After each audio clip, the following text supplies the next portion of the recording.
everybody, welcome back. Today as well we have got another video. In this video I'll show you how you can create account on Zengo.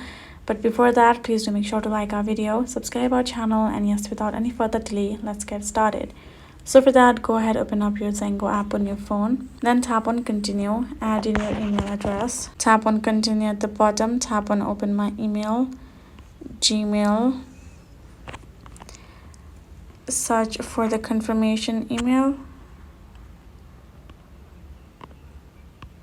tap to confirm, wait for it to confirm it, wait for it to generate the personal share and remote share, tap on continue, tap on enable face ID, allow, scan,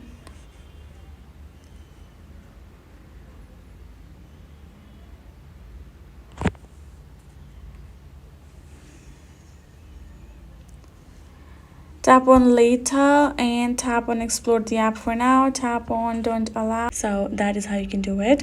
Hope this video was helpful to y'all. Thank you so much for watching, and yes, I'll see you guys in our next video.